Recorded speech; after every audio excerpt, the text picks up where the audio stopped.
ਪਾਵਨ ਪਵਿੱਤਰ ਕਲਿਆਣਕਾਰੀ ਸਤਿਗੁਰਾਂ ਦਾ ਇਤਿਹਾਸ ਗੁਰੂ ਜਸ ਸਰਵਣ ਕਰ ਲਾਹਾ ਪ੍ਰਾਪਤ ਕਰਨਾ ਕਰੀਏ ਜੀ। ਸੋ ਕੱਲ ਦੇ ਦੀਵਾਨਾਂ ਅੰਦਰ ਆਪ ਗੁਰਸਿੱਖ ਸੰਗਤਾਂ ਪ੍ਰਸੰਗ ਸਰਵਣ ਕੀਤਾ ਕਿ ਕਲਗੀਧਰ ਪਾਤਸ਼ਾਹ ਸਤਿਗੁਰੂ ਜੀ ਸ੍ਰੀ ਅਨੰਦਪੁਰ ਸਾਹਿਬ ਨਗਰੀ ਸੁਸ਼ੋਭਿਤ ਹਨ। ਸਤਿਗੁਰੂ ਸਾਹਿਬਾਂ ਦਾ ਜਿਹੜਾ ਹੈ ਉਹ ਦੀਵਾਨ ਲੱਗਾ ਹੋਇਆ ਹੈ ਅਤੇ ਸਿੱਖ ਸੰਗਤਾਂ ਸਤਿਗੁਰਾਂ ਦੀ ਹਜ਼ੂਰੀ ਵਿੱਚ ਸਜੀਆਂ ਹੋਈਆਂ ਹਨ। ਭਾਈ ਕੀਰਤੀਆ ਸਿੱਖ ਸਤਿਗੁਰਾਂ ਦੇ ਸੀਸ ਤੇ ਚੌਰ ਚਲਾ ਰਿਹਾ ਤੇ ਉਸੇ ਹੀ ਸਮੇਂ ਇੱਕ ਕਲੰਦਰ ਬਹੁਤ ਵੱਡਾ ਰਿਛ ਹੈ ਜਿਸ ਦੇ ਕੋਲ ਉਹ ਸਤਿਗੁਰਾਂ ਦੇ ਦੀਵਾਨ ਦੇ ਸਾਹਮਣੇ ਆਇਆ ਤੇ ਰਿਛ ਦੇ ਨਾਲ ਕੁਸ਼ਤੀ ਕਰਕੇ ਤੇ ਕੌਤਕ ਸਤਿਗੁਰਾਂ ਨੂੰ ਗੁਰਸਿੱਖਾਂ ਨੂੰ ਵਿਖਾਉਣ ਲੱਗਾ। ਸਿੱਖ ਵੇਖ ਕੇ ਪ੍ਰਸੰਨ ਵੀ ਹੋ ਰਹੇ ਹੈ। ਰਿਛ ਦੇ ਨਾਲ ਕਲੰਦਰ ਘੁਲ ਰਿਹਾ ਹੈ ਤੇ ਰਿਛ ਦਾ ਵੱਡਾ ਆਕਾਰ ਵੇਖ ਕੇ ਗੁਰਸਿੱਖ ਅਸਚਰਜ ਹੋ ਕੇ ਪ੍ਰਸਪਰ ਬਚਨ ਕਰਦੇ ਸਤਿਗੁਰਾਂ ਦੇ ਤਾਈਂ ਕਹਿ ਰਹੇ ਹੈ ਕਿ ਹੇ ਸਤਿਗੁਰੂ ਜੀ, ਇਹ ਰਿਛ ਦਾ ਆਕਾਰ ਬੜਾ ਵੱਡਾ ਹੈ। ਐਸਾ ਰਿਛ ਅੱਗੇ ਕਦੇ ਨਹੀਂ ਵੇਖਿਆ। ਭਾਈ ਕੀਰਤੀਆ ਕਹਿਣ ਲੱਗਾ ਸੁਭਾਵਕ ਕਿ ਕੋਈ ਪੂਰਵ ਜਨਮਾਂ ਦਾ ਕੋਈ ਸਰਾਪਿਆ ਹੋਇਆ ਹੋਵੇਗਾ। ਗੁਰੂ ਹੀ ਜਾਣਨ ਕੌਣ ਹੈ ਜਿਸ ਨੂੰ ਐਸੀ ਵੱਡੀ ਦੇਹੀ ਮਿਲੀ ਹੈ। ਸੁਣ ਕੇ ਸਤਿਗੁਰੂ ਜੀ ਮੁਸਕਰਾਏ ਕਲਗੀਆਂ ਵਾਲੇ ਪਾਤਸ਼ਾਹ ਤੇ ਕਹਿਣ ਲੱਗੇ ਭਾਈ ਕੀਰਤੀਏ, ਇਹ ਤੇਰਾ ਪਿਤਾ ਹੀ ਹੈ। ਪੂਰਵ ਜਨਮ ਵਿੱਚ ਤੇਰਾ ਪਿਤਾ ਸੀ ਇਹ ਰਿਛ। ਇਹ ਬਚਨ ਸੁਣਦਿਆਂ ਭਾਈ ਕੀਰਤੀਏ ਦੇ ਸਹਿਤ ਸਾਰੇ ਹਜ਼ੂਰੀ 'ਚ ਖਲੋਤੇ ਸਿੱਖ ਹੈਰਾਨ ਹੋ ਗਏ, ਦੰਗ ਹੋ ਗਏ। ਇਹ ਸਤਿਗੁਰਾਂ ਕੀ ਬਚਨ ਕੀਤਾ। ਭਾਈ ਕੀਰਤੀਆ ਹੱਥ ਜੋੜ ਕੇ ਪੁੱਛਦਾ ਸਤਿਗੁਰਾਂ ਤੋਂ, ਪਾਤਸ਼ਾਹ ਕੀ ਕਾਰਨ ਬਣਿਆ? ਮੇਰਾ ਪਿਤਾ ਤੇ ਆਪ ਜੀ ਦੇ ਪਿਤਾ ਦੀ ਹਜ਼ੂਰੀ ਵਿੱਚ ਸੇਵਾ ਕਰਦਾ ਸੀ, ਪਰ ਫਿਰ ਵੀ ਇਹ ਟੇਢੀ ਜੂਨ ਕਿਉਂ ਮਿਲੀ ਹੈ? ਕਾਰਨ ਕੀ ਬਣਿਆ? ਤੇ ਸਤਿਗੁਰਾਂ ਨੇ ਦੱਸਿਆ, ਹੇ ਗੁਰਸਿੱਖੋ ਤਥਾ ਭਾਈ ਕੀਰਤੀਏ, ਤੇਰਾ ਪਿਤਾ ਸਾਡੇ ਪਿਤਾ ਦੀ ਹਜ਼ੂਰੀ 'ਚ ਸੇਵਾ ਤੇ ਕਰਦਾ ਸੀ, ਪਰ ਸੇਵਾ ਦੇ ਨਾਲ ਸੇਵਾ ਦੀ ਹੰਗਤਾ ਤੇ ਕ੍ਰੋਧ ਬੜਾ ਕਰਦਾ ਸੀ। ਇੱਕ ਦਿਨ ਦੀ ਗੱਲ ਹੈ, ਕੜਾਹ ਪ੍ਰਸ਼ਾਦ ਦੀ ਦੇਗ ਵਰਤ ਰਹੀ ਸੀ। ਕੋਈ ਗੁਰਮੁਖ ਪਿਆਰਾ ਗੁਰਸਿੱਖ ਜੋ ਗੱਡਾ ਲੈ ਕੇ ਕਿਧਰੇ ਜਾ ਰਿਹਾ ਸੀ, ਰਸਤੇ 'ਚ ਗੁਰਾਂ ਦਾ ਲੱਗਾ ਦੀਵਾਨ ਵੇਖ ਕੇ ਤੇ ਉਹ ਗੱਡੇ ਨੂੰ ਚੱਲਦਾ ਛੱਡ ਕੇ ਗੁੜ ਦੀ ਰੋੜੀ ਲੈ ਕੇ ਗੁਰਾਂ ਕੋਲ ਆ ਕੇ ਨਤਮਸਤਕ ਹੋਇਆ। ਉਹਨੇ ਛੇਤੀ ਜਾਣਾ ਸੀ, ਹਾਜ਼ਰੀ ਲਵਾ ਕੇ ਗੁਰੂ ਚਰਨਾਂ ਵਿੱਚ ਸੋਚਦਾ ਮੈਂ ਪ੍ਰਸ਼ਾਦ ਲੈ ਲਵਾਂ ਤੇ ਛੇਤੀ ਚਲਿਆ ਜਾਵਾਂਗਾ। ਜਿੱਥੇ ਤੇਰਾ ਪਿਤਾ ਪ੍ਰਸ਼ਾਦ ਵਰਤਾ ਰਿਹਾ ਸੀ ਉਹ ਗਾਂਹ ਹੋ ਕੇ ਉਹਨੇ ਹੱਥ ਅੱਗੋਂ ਕੀਤੇ। ਤੇਰੇ ਪਿਤਾ ਨੇ ਪ੍ਰਸ਼ਾਦ ਹੀ ਨਹੀਂ ਦਿੱਤਾ। ਗਾਂਹ ਲੰਘ ਗਿਆ। ਉਹ ਗੁਰਸਿੱਖ ਫਿਰ ਗਾਂਹ ਹੋਇਆ, ਤੀਜੀ ਵਾਰੀ ਫਿਰ ਗਾਂਹ ਹੋਇਆ, ਪ੍ਰਸ਼ਾਦ ਦਿੱਤਾ ਹੀ ਨਾ। ਚਲੋ ਪ੍ਰਸ਼ਾਦ ਨਹੀਂ ਦਿੱਤਾ ਪਰ ਅਪਸ਼ਬਦ ਬੋਲਣੇ ਸ਼ੁਰੂ ਕਰ ਦਿੱਤੇ। ਤੇਰਾ ਪਿਤਾ ਕਹਿਣ ਲੱਗਾ ਕਿ ਰਿਛ ਵਾਂਗੂ ਗਾਂ ਹੀ ਵੱਧਦਾ ਹੋਣਾ, ਕਿਉਂਕਿ ਮਿੱਟੀ ਘੱਟੇ ਨਾਲ ਵਿਚਾਰਾ ਲਿਬੜਿਆ ਸੀ। ਕਹਿੰਦਾ ਕੀ ਰਿਛ ਵਾਂਗੂ ਸੰਗਤ ਦੇ ਉੱਤੇ ਹੀ ਚੜ੍ਹਦਾ ਹੋਣਾ, ਪਿਛਾਂਹ ਕੇ ਨਹੀਂ ਖਲੋਤਾ ਜਾਂਦਾ ਤੇਰੇ ਕੋਲੋਂ। ਬੜੇ ਕ੍ਰੋਧ ਵਿੱਚ ਇਹ ਸ਼ਬਦ ਬੋਲੇ। ਉਹ ਵਿਚਾਰਾ ਭਾਵਨਾ ਵਾਲਾ ਸਿੱਖ ਸੀ, ਮਨ ਨੂੰ ਬੜੀ ਠੇਸ ਪਹੁੰਚੀ ਸੰਗਤ ਦੇ ਵਿੱਚ ਐਸੇ ਸ਼ਬਦ ਬੋਲ ਦਿੱਤੇ। ਧਰਤੀ ਤੇ ਥੋੜਾ ਜਿਹਾ ਪ੍ਰਸ਼ਾਦ ਕਿਣਕਾ ਡਿੱਗਾ ਸੀ, ਉਹਨੇ ਚੁੱਕ ਕੇ ਮੂੰਹ ਵਿੱਚ ਪਾ ਕੇ ਸ਼ੀਤ ਪ੍ਰਸ਼ਾਦ ਗੁਰਾਂ ਦਾ ਸ਼ੁਕਰ ਕੀਤਾ ਤੇ ਸੁਭਾਵਕ ਬਚਨ ਕੀਤਾ ਕਿ ਰਿਛ ਵਾਂਗੂ ਤੇ ਤੂੰ ਬੋਲ ਰਿਹਾ ਹੈ, ਕਹਿ ਕੇ ਚਲਿਆ ਗਿਆ। ਸੋ ਉਹ ਗੁਰਸਿੱਖ ਦਾ ਸ਼ਰਾਪ ਫਿਰ ਤੇਰੇ ਪਿਤਾ ਨੂੰ ਲੱਗਾ। ਇਹ ਪ੍ਰਸੰਗ ਆਪਾਂ ਪਿਛਲੇ ਦੀਵਾਨਾਂ ਅੰਦਰ ਸਰਵਣ ਕਰ ਚੁੱਕੇ ਹਾਂ। ਅੱਗੋਂ ਪਾਵਨ ਕਥਾ ਦੀ ਆਰੰਭਤਾ ਹੋ ਰਹੀ ਹੈ। ਕਲਿਆਣਕਾਰੀ ਸਤਿਗੁਰਾਂ ਦਾ ਇਤਿਹਾਸ ਗੁਰੂ ਜਸ ਸਰਵਣ ਕਰ ਲਾਹਾ ਪ੍ਰਾਪਤ ਕਰਨਾ ਕਰੀਏ ਜੀ। ਸਤਨਾਮ ਸ਼੍ਰੀ ਵਾਹਿਗੁਰੂ ਸਾਹਿਬ ਜੀਓ। ਵਾਹਿਗੁਰੂ ਕੋ ਸਿਮਰਨ ਕਰ ਕੇ ਵਾਹਿਗੁਰੂ ਸਿਮਰਦਿਆਂ ਹੋਇਆਂ ਤੋਵ ਪਿਤ ਕੋ ਦੀ ਸਰਾਪ ਉਚਰ ਕੇ। ਤੇਰੇ ਪਿਤਾ ਨੂੰ ਉਹ ਸਿੱਖ ਨੇ, ਜਿਹੜਾ ਗੱਡੇ ਵਾਲਾ ਸਿੱਖ ਸੀ, ਉਹਨੇ ਸਰਾਪ ਦੇ ਦਿੱਤਾ। ਗੁਰ ਸਿੱਖੀ ਕੋ ਲੇਸ਼ ਨਾ ਤੋਹੇ। ਇਹ ਗੁਰਸਿੱਖੀ ਦਾ ਤੇਰੇ ਵਿੱਚ ਲੇਸ਼ ਮਾਤਰ ਵੀ ਅੰਸ਼ ਨਹੀਂ ਹੈ। ਨਿਮਰਤਾ ਆਦ ਤੇਰੇ ਵਿੱਚ ਗੁਣ ਹੀ ਕੋਈ ਨਹੀਂ ਹੈ। ਅਬ ਹੈ ਸਰੀਰ ਰਿਸ਼ ਕੋ ਹੋਏ। ਮੈਨੂੰ ਰਿਛ ਦੱਸਦਾ ਤੂੰ ਰਿਛ ਹੋ ਜਾਵੇਂ। ਗਇਓ ਉਤਾਇਲ ਸਕਟੇ ਮਿਲਿਓ। ਸ਼ੀਘਰਤਾ ਨਾਲ ਚਲਿਆ ਗਿਆ, ਆਪਣੇ ਸਕਟੇ ਗੱਡੇ ਨਾਲ ਜਾ ਰਲਿਆ। ਕਰੇ ਸਾਥ ਸੋ ਆਗੇ ਚੱਲਿਓ। ਇਉਂ ਸਾਥ ਨਾਲ ਰਲ ਕੇ ਤੇ ਅੱਗੇ ਚੱਲ ਪਿਆ। ਕੇਤਕ ਦਿਨ ਬੀਤੇ ਪਿਤ ਤੋਹੇ। ਕਿੰਨੇ ਕੁ ਦਿਨ ਗੁਜਰੇ ਤੇ ਭਾਈ ਕੀਰਤੀਏ ਤੇਰਾ ਜਿਹੜਾ ਪਿਤਾ ਸੀ, ਬੈ ਪੂਰਨ ਤੇ ਮ੍ਰਿਤ ਬਸ ਹੋਏ। ਉਮਰਾਂ ਪੂਰੀ ਹੋ ਜਾਣ ਕਾਰਨ ਉਹ ਕਾਲ ਦੇ ਅਧੀਨ ਹੋ ਗਿਆ। ਮੌਤ ਨੇ ਗ੍ਰਸ ਲਿਆ ਤੇਰੇ ਪਿਤਾ ਨੂੰ। ਅਮਕੇ ਪਰਬਤ ਭਾਲਕ ਭਇਓ। ਤੇ ਫਲਾਣੇ ਪਰਬਤ ਤੇ ਜਾ ਕੇ ਤੇ ਭਾਲੂ ਬਣਿਆ। ਇਹ ਰਿਛ ਬਣ ਗਿਆ। ਹੁਤੋ ਅਲਪ ਹੀ ਇਨ ਗਹਿ ਲਿਓ। ਤੇ ਹਾਲੇ ਅਲਪ ਹੀ ਸੀ, ਛੋਟਾ ਬੱਚਾ ਹੀ ਸੀ ਰਿਛ। ਤੇ ਇਹ ਜਿਹੜਾ ਕਲੰਦਰ ਹੈ, ਇਹਨੇ ਉਥੋਂ ਪਹਾੜੀਆਂ ਚੋਂ ਜਾ ਕੇ ਤੇ ਤੇਰੇ ਪਿਤਾ ਨੂੰ ਜੋ ਰਿਛ ਬਣਿਆ ਹੋਇਆ ਸੀ ਉਸ ਨੂੰ ਪਕੜ ਲਿਆ, ਫੜ ਲਿਆ। ਸਿੱਖ ਕੋ ਸਰਾਪ ਨਿਫਲ ਕਿਉਂ ਜਾਏ। ਗੁਰਸਿੱਖ ਦੇ ਰਸਨਾ ਤੋਂ ਨਿਕਲਿਆ ਹੋਇਆ ਵਰ ਜਾਂ ਸਰਾਪ ਵਾਲਾ ਵਚਨ ਨਿਸ਼ਫਲ ਕਿਵੇਂ ਜਾ ਸਕਦਾ? ਕਤਈ ਨਹੀਂ ਜਾ ਸਕਦਾ। ਜਿਹੜੇ ਭਾਵਨਾ ਵਾਲੇ ਤੇ ਸਿਦਕੀ ਗੁਰਸਿੱਖ ਹਨ, ਉਹਨਾਂ ਦੀ ਰਸਨਾ ਤੇ ਗੁਰੂ ਆਪ ਵਾਸ ਕਰਦੇ ਆ। ਤੇ ਭਾਵਨਾ ਵਾਲੇ ਤੇ ਸਿਦਕੀ ਭਰੋਸੇ ਵਾਲੇ, ਜਿਨ੍ਹਾਂ ਦਾ ਗੁਰੂ ਤੇ ਦ੍ਰਿੜ ਭਰੋਸਾ ਹੈ ਤੇ ਗੁਰੂ ਚਰਨਾਂ ਦਾ ਪ੍ਰੇਮ ਹੈ ਜਿਨ੍ਹਾਂ ਦੇ ਮਨ ਦੇ ਵਿੱਚ, ਸੋ ਐਸੇ ਸਿਦਕੀ ਸਿੱਖਾਂ ਦੀ ਰਸਨਾ ਤੋਂ ਨਿਕਲਿਆ ਬੋਲ ਕਦੇ ਨਿਸ਼ਫਲ ਨਹੀਂ ਜਾਂਦਾ। ਜਿਨ ਕੇ ਚੇਤਾ ਗੁਰ ਚਰਨ ਟਿਕਾਏ।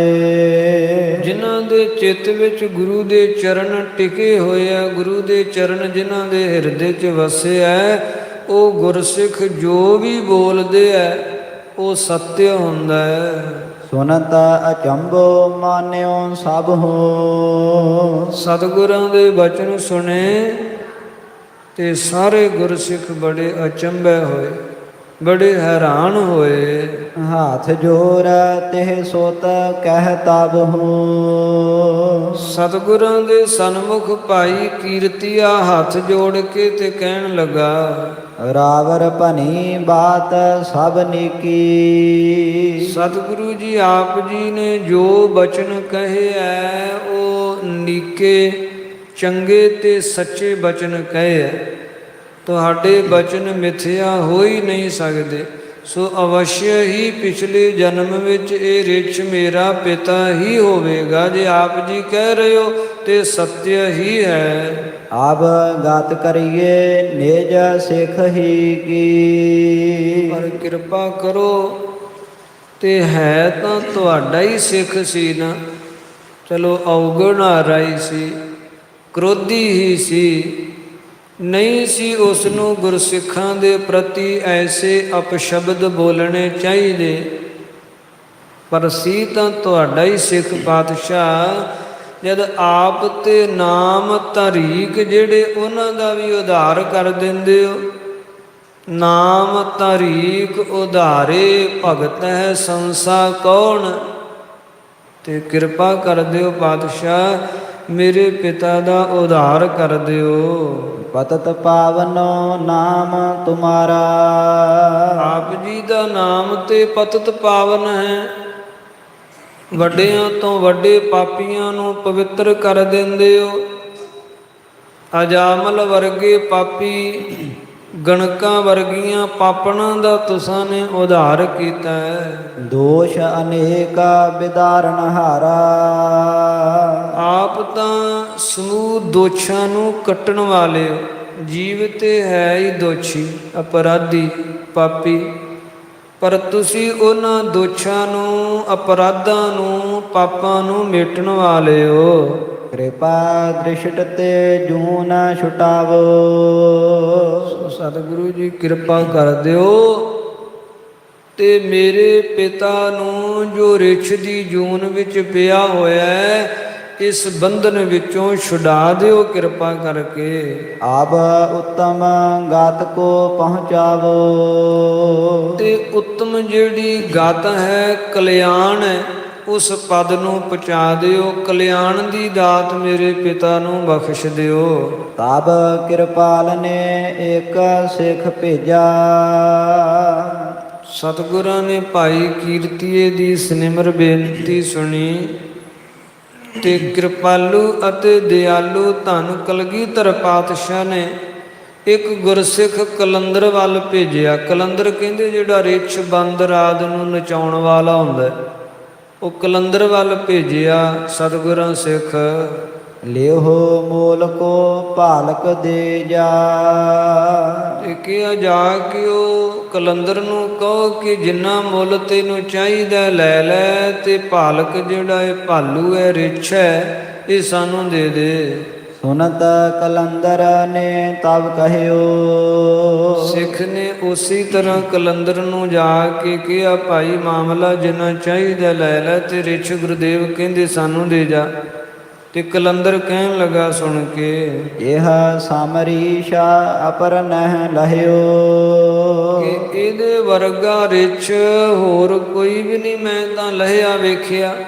ਫਿਰ ਮੈਂ ਇਹਨੂੰ ਹੱਥੀਂ ਪਾਲਿਆ, ਛੋਟਾ ਜਿਹਾ ਸੀ, ਮੈਂ ਫਲਾਣੀਆਂ ਫਲਾਣੀਆਂ ਪਹਾੜੀਆਂ 'ਚੋਂ ਲਿਆਇਆ ਹਾਂ, ਤੇ ਮੈਨੂੰ ਹੱਥੀਂ ਪਾਲਿਆ, ਤੇ ਨਿਹਾਰੀਆਂ ਦੇ ਦੇ ਇਹਨੂੰ ਪਾਲਿਆ, ਕਿੱਡਾ ਵੱਡਾ ਕੀਤਾ ਇਹਨੂੰ ਰਿਛ ਨੂੰ। ਤੇ ਮੈਂ ਤੇ ਨਹੀਂ ਦਵਾਂਗਾ ਇਹ ਰਿਛ, ਇਹੋ ਜਿਹਾ ਰਿਛ ਤੇ ਲੱਭਦਾ ਹੀ ਨਹੀਂ ਹੈ। ਇਸ ਕੇ ਸਾਥ ਕਮਾਈ ਮੇਰੀ। ਫਿਰ ਇਹਦੇ ਨਾਲ ਹੀ ਮੇਰੀ ਕਮਾਈ ਹੈ, ਮੇਰੀ ਉਪਜੀਵਕਾ ਵੀ ਤੇ ਇਹਦੇ ਦੁਆਰਾ ਹੀ ਚੱਲਦੀ ਹੈ। ਲਿਓ ਪੁਰਨ ਤੇ ਭੇਸ਼ ਕਨੇਰੀ। ਪਿੰਡਾਂ ਪਿੰਡਾਂ 'ਚ ਮੈਂ ਜਾਣਾ, ਇਹ ਰਿਛ ਨੂੰ ਨਚਾਉਂਦਾ ਹਾਂ, ਰਿਛ ਨਾਲ ਘੁਲਦਾ ਹਾਂ। ਲੋਕ ਵੇਂਦੇ ਐ ਤਮਾਸ਼ਾ, ਕੋਈ ਟਕਾ ਕੋਈ ਆਨਾ ਮੈਨੂੰ ਦੇ ਦਿੰਦਾ, ਮੇਰਾ ਗੁਜ਼ਾਰਾ ਹੋ ਜਾਂਦਾ, ਮੇਰਾ ਨਿਰਵਾਹ ਹੋ ਜਾਂਦਾ ਹੈ। ਮੋਹੇ ਰਜਤ ਪਾਨ ਦੋ ਸੈ ਦੇਹੋ। ਸੋ ਪ੍ਰਥਮ ਤੇ ਮੈਂ ਰਿਛ ਨਹੀਂ ਦਵਾਂਗਾ, ਪਰ ਜੇ ਫਿਰ ਵੀ ਤੁਸੀਂ ਲੈਣਾ ਚਾਹੁੰਦੇ ਹੋ ਤੇ ਪੂਰਾ 200 ਰੁਪਈਆ, ਉਹ ਵੀ ਚਾਂਦੀ ਦਾ, ਰਜਤ ਪਣ ਚੱਲਦੇ ਸੀ ਪਹਿਲੋਂ, ਤੇ ਰਜਤ ਨਾਮ ਚਾਂਦੀ, ਚਾਂਦੀ ਦੇ ਪਣ ਭਾਵ ਚਾਂਦੀ ਦੇ ਰੁਪਈਏ। ਕਹਿੰਦਾ ਪੂਰਾ 200 ਰੁਪਈਆ ਲਵਾਂਗਾ ਮੈਂ। ਉਹਨਾਂ ਸਮਿਆਂ ਵਿੱਚ 200 ਬਹੁਤ ਜ਼ਿਆਦਾ ਹੁੰਦਾ ਸੀ। ਤੇ ਕਹਿਣ ਲੱਗਾ ਪੂਰਾ 200 ਰੁਪਈਆ ਮੈਂ ਲਵਾਂਗਾ। ਕਹਿ ਇਸ ਵਾਸਤੇ ਰਿਹਾ ਕਿ 200 ਜਿਹੜਾ ਇਹਨਾਂ ਦੇਣਾ ਕੋਈ ਨਹੀਂ, ਤੇ ਰਿਛ ਮੈਂ ਵੀ ਨਹੀਂ ਦੇਣਾ ਚਾਹੁੰਦਾ, ਤੇ 200 ਰੁਪਈਆ ਕਹਿੰਦਾ ਮੈਂ ਲਵਾਂਗਾ। ਤਉ ਭਾਲਕ ਕੋ ਰਾਵਰ ਲੇਹੋ। ਤਾਂ ਤੁਸੀਂ ਭਾਲਕ ਮੇਰੇ ਕੋਲੋਂ ਲੈ ਲਓ, 200 ਰੁਪਈਆ ਦਿਓ ਤੇ ਰਿਛ ਲੈ ਲਵੋ। ਇਤੇ ਹੀ ਦੇਹੋ ਸਤਿਗੁਰ ਕਹੈ। ਸਤਿਗੁਰੂ ਜੀ ਕਹਿਣ ਲੱਗੇ ਭਾਈ ਇੰਨੇ ਹੀ ਦੇ ਦਿਆਂਗੇ, ਗੁਰੂ ਘਰੇ ਕਿਹੜਾ ਕੋਈ ਘਾਟਾ ਹੈ।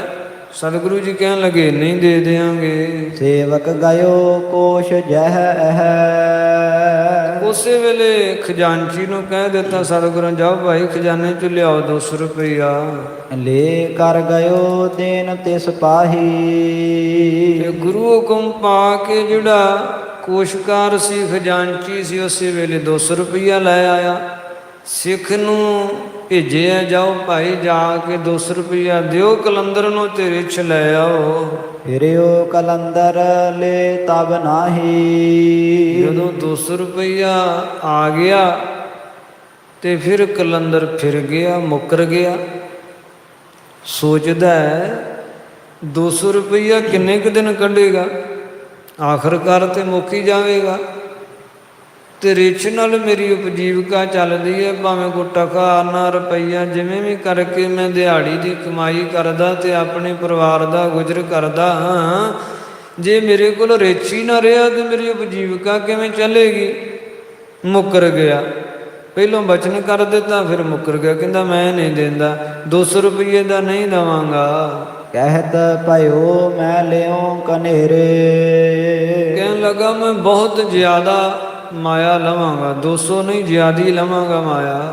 ਹਾਟ ਸਿੱਖ ਭਾਖਿਓ ਗੁਰੂ ਅਗੇਰੇ। ਸਿੱਖ ਮੋੜ ਆਇਆ, ਸਤਿਗੁਰਾਂ ਨੂੰ ਆ ਕੇ ਦੱਸਿਆ ਜੀ ਉਹ ਤੇ ਲੋਭੀ ਹੋ ਗਿਆ।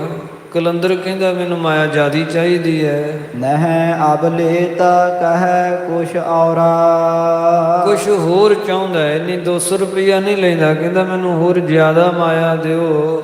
ਕਰਿਓ ਮੋਲ ਨਹਿ ਮਾਨਹਿ ਬੌਰਾ। ਜਿਹੜਾ ਪਹਿਲੋਂ ਮੁੱਲ ਆਪ ਹੀ ਉਹਨੇ ਕੀਤਾ ਤੇ ਹੁਣ ਉਹ ਮੁੱਲ ਤੇ ਮੰਨਦਾ ਨਹੀਂ ਹੈ, ਬੌਰਾ ਹੋ ਗਿਆ। ਝੱਲਿਆਂ ਵਾਲੀਆਂ ਗੱਲਾਂ ਕਰਦਾ ਕਲੰਦਰ। ਤਬ ਗੁਰ ਭਨਿਓ ਲਿਹੋ ਤਿਸ ਸ਼ੀਨ। ਤੇ ਕਲਗੀਧਰ ਪਾਤਸ਼ਾਹ ਸਤਿਗੁਰੂ ਜੀ ਬੇਪਰਵਾਹ ਪਾਤਸ਼ਾਹ ਕਹਿਣ ਲੱਗੇ ਜਾਓ ਸਿੱਖੋ ਫਿਰ ਖੋਹ ਲਓ ਉਹਦੇ ਕੋਲ। ਜੇ ਨਹੀਂ ਦਿੰਦਾ ਉਹਨੂੰ ਕੋ 200 ਰੁਪਈਆ ਲੈਣਾ, ਤੂੰ ਆਪੇ ਹੀ ਮੁੱਲ ਪਾਇਆ, 200 ਰੁਪਈਆ ਤੈਨੂੰ ਦੇ ਰਹੇ ਆ, ਇਹ ਲੈ ਲੈ। ਰਿਛ ਤੇ ਹੁਣ ਅਸੀਂ ਲਵਾਂਗੇ ਹੀ ਲਵਾਂਗੇ, 200 ਰੁਪਈਆ ਰੱਖਣਾ ਤੇ ਰੱਖ ਲੈ, ਨਹੀਂ ਰੱਖਣਾ ਰਿਛ ਤਦ ਵੀ ਤੁਸੀਂ ਉਹਦੇ ਕੋਲੋਂ ਲੈ ਆਓ। ਸਿੱਖਾਂ ਤਥਾ ਕੀਤਾ, ਸਿੱਖਾਂ ਨੇ ਜਾ ਕੇ ਰਿਛ ਉਹਦੇ ਕੋਲੋਂ ਖੋਹ ਲਿਆ। ਹੁਣ ਸਿੱਖਨ ਉਠ ਤੈਸੇ ਕੀਨ। ਗੁਰੂ ਹੁਕਮ ਪਾ ਕੇ ਉਸੇ ਤਰ੍ਹਾਂ ਕੀਤਾ। ਆਨ ਹਜ਼ੂਰ ਖਰੋ ਕਰ ਦੀਨ। ਤੇ ਸਤਿਗੁਰਾਂ ਦੀ ਹਜ਼ੂਰੀ ਵਿੱਚ ਲਿਆ ਕੇ ਰਿਛ ਨੂੰ ਖਿਲਾਰ ਦਿੱਤਾ। ਏਕ ਸਥਾਨ ਬੰਧਾਵਨ ਕੀਨ। ਸਤਿਗੁਰਾਂ ਨੇ ਤਦੋਂ ਕਹਿ ਕੇ ਤੇ ਪਾਸੇ ਤੇ ਬਣਾ ਦਿੱਤਾ, ਭਾਈ ਇਹਨੂੰ ਬੰਨ੍ਹ ਦਿਓ ਰਿਛ ਨੂੰ ਇੱਥੇ। ਦਿਓ ਸਭ ਤੀਤਿਓ ਜਾਮਨ ਸ਼ਾਵਾ। ਦਿਨ ਸਾਰਾ ਗੁਜ਼ਰ ਗਿਆ, ਰਾਤ ਪੈ ਗਈ। ਭਈ ਪ੍ਰਾਤ ਸਤਿਗੁਰ ਫਰਮਾਵਾ। ਅਗਲੀ ਸਵੇਰ ਹੋਈ, ਜਿਸ ਵੇਲੇ ਸਵੇਰ ਹੋਈ ਤੇ ਸਤਿਗੁਰੂ ਜੀ ਫਰਮਾਉਣ ਲੱਗੇ 100 ਕੋ ਪੰਚਾਮ੍ਰਿਤ ਕਰਵਾਵਹੁ। ਸਤਿਗੁਰੂ ਜੀ ਕਹਿਣ ਲੱਗੇ ਭਾਈ ਕੀਰਤੀਏ, ਤੂੰ ਹੁਣ 100 ਰੁਪਈਏ ਦਾ ਪੰਚਾਮ੍ਰਿਤ ਕੜਾ ਪ੍ਰਸ਼ਾਦੀ ਦੇਗ ਗੁਰਾਂ ਦੇ ਦੀਵਾਨ ਵਿੱਚ ਕਰਵਾ। ਸੋਚ ਸੋ ਸ਼ੀਘਰ ਕਰਹੁ ਲੈ ਆਵਹੁ। ਤੇ ਸੁਚਮਤਾ ਦੇ ਨਾਲ ਲਾਂਗਰੀ ਸਿੱਖਾਂ ਨੂੰ ਕਿਹਾ ਭਾਈ ਤਿਆਰ ਕਰੋ ਤੇ ਛੇਤੀ ਹੀ ਲੈ ਕੇ ਆਓ ਤਿਆਰ ਕਰਕੇ। ਰੁਚਰ ਬਨਾਇਓ ਆਨਿਓ ਪਾਸ। ਰੁਚਰ ਬਣਾਇਓ। ਲਾਂਗਰੀ ਸਿੱਖਾਂ ਨੇ ਬੜੇ ਪ੍ਰੇਮ ਨਾਲ ਕੜਾ ਪ੍ਰਸ਼ਾਦੀ ਦੇਗ ਤਿਆਰ ਕੀਤੀ ਤੇ ਸਤਿਗੁਰਾਂ ਦੇ ਕੋਲ ਲੈ ਆਏ। ਹਰੇ ਹੋਏ ਕੀਨਸ ਅਰਦਾਸ। ਤੇ ਸਤਿਗੁਰਾਂ ਦੇ ਹਜ਼ੂਰੀ ਵਿੱਚ ਲਿਆ ਕੇ ਤਦੋਂ ਸਾਰੀ ਸੰਗਤ ਨੇ ਖਲੋ ਕੇ ਤੇ ਅਰਦਾਸ ਕੀਤੀ ਹੈ।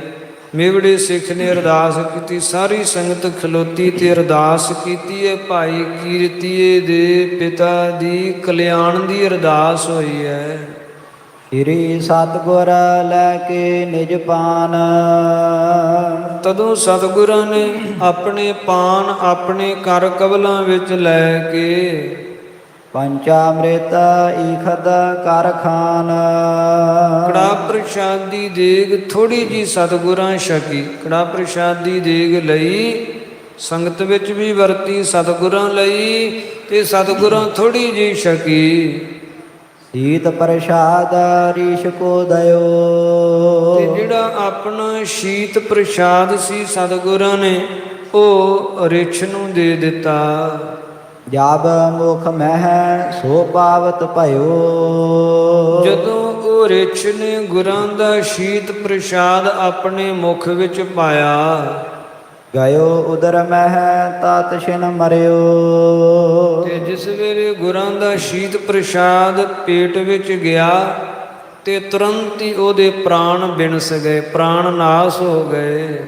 ਸਰਾਪ ਪਾਪ ਸਭ ਹੀ ਪਰ ਹਰਿਓ। ਜੋ ਸਿੱਖ ਦਾ ਦਿੱਤਾ ਸਰਾਪ ਸੀ ਉਹ ਵੀ ਹਰਿਆ ਗਿਆ, ਤੇ ਜਿਹੜਾ ਪਾਪ ਕਮਾਇਆ ਸੀ ਜਾਂ ਪਾਪਾਂ ਦਾ ਇਹ ਫਲ ਸਰੂਪ ਦੰਡ ਮਿਲ ਰਿਹਾ ਸੀ ਉਹ ਸਾਰੇ ਪਾਪ ਵੀ ਕੱਟੇ ਗਏ।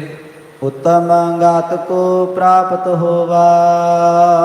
ਤੇ ਉੱਤਮ ਜਿਹੜੀ ਗਤ ਕਲਿਆਣ ਉਸ ਨੂੰ ਪ੍ਰਾਪਤ ਹੋਇਆ, ਕਲਿਆਣ ਦੀ ਪ੍ਰਾਪਤੀ ਹੋਈ। ਸਿੱਖਨ ਸਭਨ ਅਚੰਭੋ ਜੋਵਾ। ਸਾਰੇ ਸਿੱਖਾਂ ਨੇ ਬੜੀ ਅਚੰਭ ਬੜੀ ਹੈਰਾਨੀ ਮੰਨੀ, ਬੜੇ ਅਸਚਰਜ ਹੋਏ ਸਿੱਖ। ਧੰਨ ਧੰਨ ਸਤਿਗੁਰ ਹੈ ਬਖਾਨ ਤੇ ਹੈ। ਸਤਿਗੁਰਾਂ ਨੂੰ ਧੰਨ ਧੰਨ ਉਚਾਰਨ ਕਰਦੇ ਆ ਗੁਰਸਿੱਖ ਪਾਤਸ਼ਾਹ, ਤੁਸੀਂ ਪਤਿਤ ਪਾਵਨ ਹੋ, ਪਾਪੀਆਂ ਨੂੰ ਪਵਿੱਤਰ ਕਰਨ ਵਾਲਿਓ, ਸ਼ਰਨਾਗਤ ਵਤਸ਼ਲ ਹੋ, ਸ਼ਰਨ ਆਉਣ ਵਾਲਿਆਂ ਦੀ ਗਤ ਕਲਿਆਣ ਕਰਨ ਵਾਲਿਓ, ਧੰਨ ਹੋ ਤੁਸੀਂ। ਆਪਣੀ ਗਤ ਤੁਮ ਆਪੇ ਜਾਣ ਹੈ। ਤੇ ਆਪਣੀ ਗਤ ਚਾਲ ਮਰਜ਼ਾਦਾ ਤੁਸੀਂ ਆਪ ਹੀ ਜਾਣਦੇ ਹੋ। ਸਤਿਗੁਰਾਂ ਨੂੰ ਧੰਨ ਧੰਨ ਉਚਾਰਨ ਕੀਤਾ ਗੁਰਸਿੱਖਾਂ ਨੇ ਕਿ ਧੰਨ ਹੋ ਆਪ। ਤੇ ਸਤਿਗੁਰਾਂ ਇਸ ਸਾਖੀ ਦੁਆਰਾ ਸਿੱਖਾਂ ਨੂੰ ਇਹ ਸਿੱਖਿਆ ਸਮਝਾਈ ਹੈ ਤਥਾ ਆਪਾਂ ਨੂੰ ਇਹ ਸਿੱਖਿਆ ਦਿੱਤੀ ਹੈ ਕਿ ਇਹ ਭਾਈ ਗੁਰਸਿੱਖੋ, ਗੁਰਾਂ ਦੀ ਸੇਵਾ ਹੈ ਤਪਾਂ ਸਿਰ ਤਪ ਸਾਰ, ਪਰ ਸੇਵਾ ਕਰਦਿਆਂ ਕ੍ਰੋਧ ਵਿੱਚ ਨਹੀਂ ਆਉਣਾ। ਸੇਵਾ ਕਰਦਿਆਂ ਹੋਇਆਂ ਨਾ ਮਾਨ ਮਨ ਵਿੱਚ ਲਿਆਉਣਾ ਹੈ ਤੇ ਨਾ ਕ੍ਰੋਧ ਮਨ ਵਿੱਚ ਲਿਆਉਣਾ ਹੈ। ਨਿਰਮਾਣਤਾ ਤੇ ਵਿਨਿਮਰਤਾ ਦੇ ਨਾਲ ਸੇਵਾ ਕਮਾਉਂਦਿਆਂ ਹੋਇਆਂ ਸਾਰੀ ਸੰਗਤ ਸਾਰੇ ਗੁਰਸਿੱਖਾਂ ਦਾ ਸਤਿਕਾਰ ਕਰਨਾ। ਜਿੱਥੇ ਵੀ ਕੋਈ ਗੁਰੂ ਘਰ ਦੀਆਂ ਸੇਵਾਵਾਂ ਦੇ ਵਿੱਚ ਲੱਗਾ ਹੋਇਆ ਹੈ ਨਾ, ਕਿਉਂਕਿ ਗੁਰੂ ਘਰ ਦੀਆਂ ਬੇਅੰਤ ਸੇਵਾਵਾਂ ਹਨਗੀਆਂ, ਤੇ ਜਿੱਥੇ ਜਿੱਥੇ ਵੀ ਕੋਈ ਸੇਵਾਵਾਂ ਦੇ ਵਿੱਚ ਲੱਗਾ ਹੈ, ਸੇਵਾ ਕਰਦਿਆਂ ਹੋਇਆਂ ਨਿਮਰਤਾ ਤੇ ਨਿਰਹੰਕਾਰ ਵਿੱਚ ਰਹਿੰਦੇ ਆ, ਮਿੱਠੇ ਬੋਲ ਬੋਲਣੇ ਆ ਸਾਰਿਆਂ ਨੂੰ। ਤੇ ਲੰਗਰ ਦੀ ਤਾਂ ਵਿਸ਼ੇਸ਼ ਕਰਕੇ, ਜੇ ਕੋਈ ਲੰਗਰ ਵਿੱਚ ਸੇਵਾ ਕਰਦਾ ਹੈ, ਹੁਣ ਲੰਗਰ ਵਿੱਚ ਸਾਰਿਆਂ ਨੇ ਪ੍ਰਸ਼ਾਦਾ ਲੈਣ ਵਾਸਤੇ ਆਉਣਾ ਹੈ, ਲੰਗਰ ਵਿੱਚ ਸਾਰੀ ਸੰਗਤ ਨੇ ਪ੍ਰਸ਼ਾਦਾ ਆ ਕੇ ਮੰਗਣਾ ਹੈ। ਤੇ ਲਾਂਗਰੀ ਸਿੱਖ ਜਿਹੜਾ ਸੇਵਾ ਕਰਦਾ ਉਹਨੂੰ ਵਿਸ਼ੇਸ਼ ਕਰਕੇ ਇਸ ਗੱਲ ਦਾ ਧਿਆਨ ਰੱਖਣਾ ਚਾਹੀਦਾ, ਕਿਸੇ ਵੀ ਸਿੱਖ ਦਾ ਮਨ ਦੁਖੇ ਨਾ। ਮੈਂ ਕਦੇ ਕਾਲ ਵਿੱਚ ਆ ਕੇ ਕੋਈ ਐਸੇ ਸ਼ਬਦ ਨਾ ਬੋਲਾਂ ਕਿ ਜਿਹੜਾ ਸਿੱਖ ਭਾਵਨਾ ਨਾਲ ਆਇਆ ਉਹਦੇ ਹਿਰਦੇ ਨੂੰ ਠੇਸ ਪਹੁੰਚੇ। ਠੀਕ ਹੈ, ਲਾਂਗਰੀ ਸਿੱਖ ਵੀ ਜਿਹੜਾ ਉਹ ਵੀ ਵਿਚਾਰਾ ਸਵੇਰ ਤੋਂ ਲੱਗਾ ਹੋਇਆ ਲੰਗਰ ਵਿੱਚ ਸੇਵਾ ਕਮਾ ਰਿਹਾ, ਪਰ ਉਹ ਕੇਵਲ ਇਹੀ ਵੇਖਦਾ ਮੈਂ ਸਵੇਰ ਤੋਂ ਲੱਗਾ ਹੋਇਆ। ਜਿਹੜਾ ਸਿੱਖ ਭੋਜਨ ਛਕਣ ਆਇਆ ਉਹ ਵੀ ਤਾਂ ਕਿਤੇ ਨਾ ਕਿਤੇ ਸੇਵਾ ਕਰ ਹੀ ਰਿਹਾ ਹੈ ਨਾ, ਉਹ ਵੀ ਤਾਂ ਵਿਚਾਰਾ ਸਵੇਰ ਦਾ ਲੱਗਾ ਕਿਤੇ ਸੇਵਾ ਕਮਾ ਹੀ ਰਿਹਾ ਹੈ ਨਾ। ਲਾਂਗਰੀ ਨੂੰ ਲੱਗਦਾ ਮੈਂ ਹੀ ਸੇਵਾ ਕਰ ਰਿਹਾ, ਬਾਕੀ ਸਾਰੇ ਵਿਹਲੇ ਤੁਰੇ ਫਿਰਦੇ ਆ। ਐਸਾ ਨਹੀਂ ਹੈ, ਸਾਰੀ ਭਾਵਨਾ ਵਾਲੇ ਸਿੱਖ ਹੁੰਦੇ ਆ, ਥਾਂ ਥਾਂ ਗੁਰੂ ਘਰ ਦੀਆਂ ਸੇਵਾਵਾਂ ਦੇ ਵਿੱਚ ਲੱਗੇ ਹੋਏ। ਜਿੱਥੇ ਜਿੱਥੇ ਗੁਰਾਂ ਨੇ ਲਾਇਆ ਜਾਂ ਜਿੱਥੇ ਜਿੱਥੇ ਪਰਮੇਸ਼ਰ ਨੇ ਕੋਈ ਘਰੋਂ ਹੀ ਆਇਆ, ਗ੍ਰਸਤੀ ਗੁਰਸਿੱਖ ਹੈ, ਤੇ ਉਹ ਘਰ ਦੇ ਕਾਰ ਵਿਹਾਰ ਹੀ ਚਲੋ ਕਰਦਾ, ਪਰ ਦਸਵੰਧ ਗੁਰੂ ਨੂੰ ਕੱਢਦਾ ਹੈ। ਧਨ ਕਰਕੇ, ਹੁਣ ਕੋਈ ਤਨ ਕਰਕੇ ਸੇਵਾ ਕਮਾਉਂਦਾ ਹੈ, ਕੋਈ ਧਨ ਕਰਕੇ ਸੇਵਾ ਕਮਾਉਂਦਾ ਹੈ, ਕੋਈ ਮਨ ਕਰਕੇ ਸੇਵਾ ਕਮਾਉਂਦਾ ਹੈ। ਗੁਰੂ ਦਰ ਤੇ ਤਾਂ ਹਰ ਤਰ੍ਹਾਂ ਦੀ ਸੇਵਾ ਪ੍ਰਵਾਨ ਹੈ ਨਾ। ਕੋਈ ਤਨ ਕਰਕੇ ਨਹੀਂ ਕਮਾ ਸਕਦਾ, ਉਹ ਧਨ ਕਰਕੇ ਕਮਾਈ ਜਾਂਦਾ ਹੈ। ਕੋਈ ਧਨ ਕਰਕੇ ਨਹੀਂ ਕਮਾ ਸਕਦਾ, ਉਹ ਧਨ ਕਰਕੇ ਸੇਵਾ ਕਮਾਈ ਜਾਂਦਾ। ਗੁਰੂ ਦਰ ਤੇ ਹਰ ਤਰ੍ਹਾਂ ਦੀ ਸੇਵਾ ਪ੍ਰਵਾਨ ਹੈ ਨਾ। ਇਸ ਵਾਸਤੇ ਕੋਈ ਵੀ ਆਵੇ ਪ੍ਰਸ਼ਾਦਾ ਲੈਣ, ਲੰਗਰ ਵਿੱਚ ਜਲ ਪਾਣੀ ਲੈਣ, ਲਾਂਗਰੀ ਨੂੰ ਹਮੇਸ਼ਾ ਮਿੱਠੇ ਪਿਆਰ ਭਰੇ ਜਿਹੜੇ ਬੋਲ ਹੈ ਇਹੀ ਬੋਲਣੇ ਚਾਹੀਦੇ ਹਨਗੇ। ਪ੍ਰਮਾਣ ਹੈ ਭਾਈ ਨੰਦ ਲਾਲ ਜੀ। ਕਲਗੀਧਰ ਪਾਤਸ਼ਾਹ ਸਤਿਗੁਰੂ ਜੀ ਜਦੋਂ ਲੰਗਰਾਂ ਦੀ ਪਰਖ ਕਰਨ ਵਾਸਤੇ ਗਏ ਨਾ ਗੁਰੂ ਪਿਆਰਿਓ, ਕਿਉਂਕਿ ਸ੍ਰੀ ਅਨੰਦਪੁਰ ਸਾਹਿਬ ਨਗਰੀ ਅੰਦਰ ਜਦੋਂ ਸਾਰੀਆਂ ਹੀ ਸੰਗਤਾਂ, ਵੱਖ-ਵੱਖ ਇਲਾਕਿਆਂ ਦੀਆਂ ਸੰਗਤਾਂ ਸੁਭਾਵਕ ਬਚਨ ਚੱਲੇ ਲੰਗਰ ਦੇ, ਤੇ ਕਹਿਣ ਲੱਗੀਆਂ ਜੀ ਅਸੀਂ ਆਪ ਜੀ ਦੀ ਨਗਰੀ ਵਿੱਚ ਲੰਗਰ ਚਲਾਉਂਦੇ ਹਾਂ, ਤੁਹਾਡੀ ਕਿਰਪਾ ਨਾਲ ਅਸੀਂ ਵੀ ਲੰਗਰ ਲਾਉਂਦੇ ਹਾਂ। ਕਿਉਂਕਿ ਵੱਖ-ਵੱਖ ਨਗਰਾਂ ਦੀਆਂ ਸੰਗਤਾਂ ਲੰਗਰ ਲਾਉਂਦੀਆਂ ਸਨ। ਤੇ ਸਤਿਗੁਰੂ ਜੀ ਕਹਿਣ ਲੱਗੇ ਚੰਗਾ ਭਾਈ, ਤੁਸੀਂ ਲੰਗਰ ਲਾਉਂਦੇ ਹੋ, ਬੜੀ ਚੜ੍ਹਦੀ ਕਲਾ ਤੁਹਾਡੀ, ਵਰਤਾਉਣਾ ਚਾਹੀਦਾ, ਇਹੋ ਪਰਉਪਕਾਰ ਹੈ। ਗੁਰੂ ਨਾਨਕ ਸਾਹਿਬ ਜੀ ਨੇ ਵੀ 20 ਰੁਪਈਆਂ ਦਾ ਲੰਗਰ ਹੀ ਛਕਾਇਆ ਸੀ ਭੁੱਖੇ ਸਾਧੂਆਂ ਨੂੰ। ਇਹਦੇ ਨਾਲੋਂ ਵੱਡਾ ਕਿਹੜਾ ਉਪਕਾਰ, ਇਹੀ ਵੱਡਾ ਜੱਗ ਹੈ। ਰਾਤ ਪਈ ਤੇ ਕਲਗੀਧਰ ਪਾਤਸ਼ਾਹ ਸਤਿਗੁਰੂ ਜੀ ਲੰਗਰਾਂ ਦੀ ਪਰਖ ਕਰਨ ਵਾਸਤੇ ਚਲੇ ਗਏ। ਤੇ ਜਿਸ ਵੇਲੇ ਭੇਸ ਬਦਲ ਕੇ ਲੰਗਰਾਂ ਵਿੱਚ ਗਏ ਤੇ ਜਾ ਕੇ ਪ੍ਰਸ਼ਾਦਾ ਮੰਗਿਆ, ਤੇ ਜਿਹੜੇ ਲੰਗਰ ਅੱਗੋਂ ਵਰਤਾਉਣ ਵਾਲੇ ਲਾਂਗਰੀ ਲੰਗਰ ਵਿੱਚ ਸਨ, ਕਿਸੇ ਲੰਗਰ 'ਚ ਤੇ ਹੈ ਹੀ ਕੋਈ ਨਹੀਂ ਸੀ। ਜੇ ਕਿਸੇ ਲੰਗਰ 'ਚ ਜੇ ਕੋਈ ਹੈ ਵੀ ਸੀ ਤੇ ਪ੍ਰਸ਼ਾਦਾ ਮੰਗਿਆ ਜਾ ਕੇ, ਤੇ ਅੱਗੋਂ ਅਪਸ਼ਬਦ ਬੋਲੇ। ਅੱਧੀ ਰਾਤ ਪਤਾ ਨਹੀਂ ਕਿੱਥੋਂ ਵਿਹਲੇ ਤੁਰੇ ਆਉਂਦੇ ਆ, ਹੈ ਨਹੀਂ ਕੋਈ ਇੱਥੇ ਪ੍ਰਸ਼ਾਦਾ, ਜਾਓ ਚਲੇ ਜਾਓ, ਦਿਨ ਹੋਏਗਾ ਫਿਰ ਆਇਓ। ਇਸ ਤਰ੍ਹਾਂ ਹਰ ਥਾਂ 'ਤੇ ਨਰਾਦਰੀ ਜਨਕ ਸ਼ਬਦ ਬੋਲੇ ਗਏ। ਤੇ ਗੁਰੂ ਪਿਆਰਿਓ, ਇਸੀ ਸਥਾਨ ਗੁਰਦੁਆਰਾ ਸ਼ਹੀਦੀ ਬਾਗ ਵਿਖੇ ਜੋ ਭਾਈ ਨੰਦ ਲਾਲ ਜੀ ਦਾ ਲੰਗਰ ਕਲਗੀਧਰ ਪਾਤਸ਼ਾਹ ਸਤਿਗੁਰਾਂ ਦੇ ਕਾਲ ਜੋ ਚੱਲਦਾ ਸੀ, ਅੱਜ ਵੀ ਉਸੇ ਤਰ੍ਹਾਂ ਬਰਕਰਾਰ ਚੱਲ ਰਿਹਾ ਹੈ। ਤੇ ਇੱਥੇ ਕਲਗੀਧਰ ਪਾਤਸ਼ਾਹ ਸਤਿਗੁਰੂ ਜੀ ਇਸ ਬਾਗ ਵਿੱਚ ਆਏ ਹੈ। ਫੁੱਲਾਂ ਦਾ ਬਾਗ ਸੀ। ਬਹੁਤ ਜੰਗ ਜੰਦੋੜੇ ਕਰਕੇ ਜਿਹੜੇ ਸਿੰਘ ਸ਼ਹੀਦ ਹੁੰਦੇ, ਬਾਗ ਵਿੱਚ ਗੁਰਾਂ ਅੰਗੀਠਾ ਬਣਾਇਆ ਸੀ, ਉੱਥੇ ਸਿੰਘਾਂ ਦਾ ਅੰਤਮ ਦਾਹ ਸੰਸਕਾਰ ਕਰਦੇ, ਤਾਂ ਕਰਕੇ ਇਹ ਬਾਗ ਦਾ ਨਾਮ ਸ਼ਹੀਦੀ ਬਾਗ ਨਾਮ ਨਾਲ ਪ੍ਰਸਿੱਧ ਹੋਇਆ। ਜਿਸ ਵੇਲੇ ਕਲਗੀਧਰ ਪਾਤਸ਼ਾਹ ਸਤਿਗੁਰੂ ਜੀ ਭਾਈ ਨੰਦ ਲਾਲ ਜੀ ਦੇ ਲੰਗਰ ਵਿੱਚ ਆਏ, ਭਾਈ ਨੰਦ ਲਾਲ ਜੀ ਲੰਗਰ ਵਿੱਚ ਸੇਵਾ ਵਿੱਚ ਹਾਜ਼ਰ ਸਨ। ਤੇ ਸਤਿਗੁਰਾਂ ਪ੍ਰਸ਼ਾਦਾ ਮੰਗਿਆ, ਹੱਥ ਜੋੜ ਭਾਈ ਨੰਦ ਲਾਲ ਜੀ ਅੱਗੋਂ ਖਲੋ ਗਏ। ਪਤਾ ਨਹੀਂ ਹੈ ਕਿ ਕਲਗੀਆਂ ਵਾਲੇ, ਕਿਉਂਕਿ ਸਰੂਪ ਬਦਲਿਆ ਹੋਇਆ। ਹੱਥ ਜੋੜੇ ਕਹਿਣ ਲੱਗੇ ਗੁਰਸਿੱਖ ਜੀ, ਪ੍ਰਸ਼ਾਦਾ ਹਾਲੇ ਤਿਆਰ ਹੈ ਨਹੀਂ ਹੈ, ਤਿਆਰੀ ਹੋ ਰਹੀ ਹੈ ਪ੍ਰਸ਼ਾਦੇ ਦੀ, ਕਹੋ ਤੇ ਸੁੱਕੀ ਰਸ ਹਾਜ਼ਰ ਕਰ ਦਈਏ, ਕਹੋ ਤੇ ਬਸ ਤਿਆਰੀ ਕਰ ਹੀ ਰਹੇ ਹਾਂ, ਤੁਸੀਂ ਥੋੜ੍ਹਾ ਸਮਾਂ ਬੈਠੋ, ਹੁਣੇ ਤਿਆਰ ਕਰਕੇ ਛਕਾਉਂਦੇ ਹਾਂ।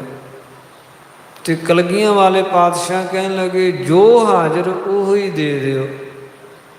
ਤੇ ਸੁੱਕੀ ਰਸਤ ਉਸ ਵੇਲੇ ਸੀ ਉਹ ਹਾਜ਼ਰ ਕਰ ਦਿੱਤੀ ਹੈ। ਕਹਿੰਦੇ ਇਤਿਹਾਸ ਵਿੱਚ ਆਉਂਦਾ ਗੁੱਝਾ ਆਟਾ ਸੀ, ਕਿਉਂਕਿ ਆਟਾ ਗੁੱਝਾ ਹੋਇਆ ਪਿਆ ਸੀ, ਆਟਾ ਗੁੱਝਾ ਹੋਇਆ ਸੀ, ਬਾਕੀ ਦਾਲ ਹਾਲੇ ਸੁੱਕੀ ਸੀ, ਪਾਣੀ ਰਿੱਝ ਰਿਹਾ ਸੀ, ਪੌਣੀ ਸੀ, ਸੁੱਕੀ ਦਾਲ ਹਾਜ਼ਰ ਕਰ ਦਿੱਤੀ ਹੈ, ਹੋਰ ਰਸਤ ਹਾਜ਼ਰ ਕਰ ਦਿੱਤੀ ਹੈ।